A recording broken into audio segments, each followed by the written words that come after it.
So stand back a bit, ask yourself, what are we watching here? You've got 79-year-old Joe Biden, 81-year-old Nancy Pelosi, and then Tony Fauci, who turns 81 next week. They're all running our country with the help of 79-year-old Mitch McConnell. This is the oldest government in American history. It's also the most powerful. So you can respect the elderly. We certainly do, as we often say, and we mean it. But you can also understand that this is not normal. In fact, this is a sign of civilizational decline. These are not leaders who have personal contact with young people regularly. They don't have kids at home.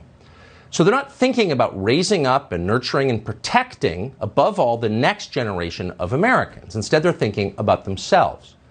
COVID is a threat to them because they are old. It's not an attack, it's just true. COVID is not a threat to young people. That's also true, but they don't care. Nancy Pelosi feels a chill, so the whole country is required to wear a sweater. Chairman Mao did something similar as he aged. He crushed the young. Maybe there's a syndrome here.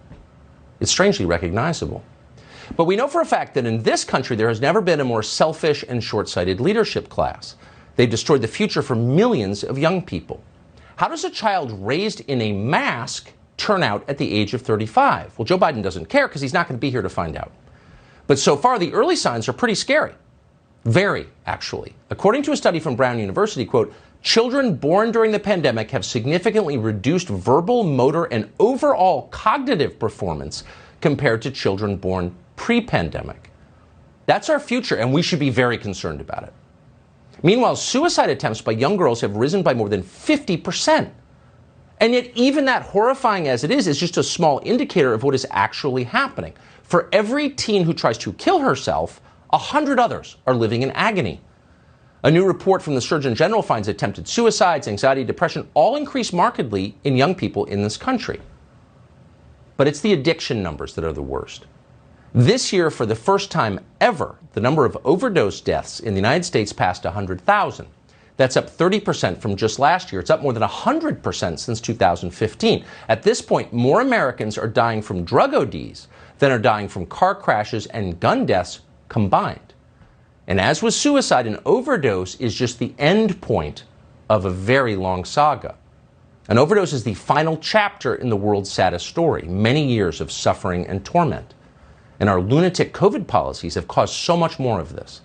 What people like Tony Fauci will never acknowledge is that addiction is far worse than the coronavirus.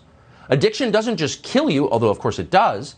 Addiction degrades you and destroys the people around you, the very people you love the most. Addiction is the worst thing. Addiction is a fate worse than death. It steals your soul. Any sane person would rather die of COVID tonight than spend the next decade addicted to drugs and alcohol. Ask anyone who has been. But Pelosi and Biden and Fauci and McConnell don't care. They're completely uninterested in what happens to the young, and addiction is a problem of the young. Speaking of the young, last month the New York Post published photographs of masked school children, little kids, forced to eat on the ground outside in freezing temperatures. You're seeing them on your screen right now.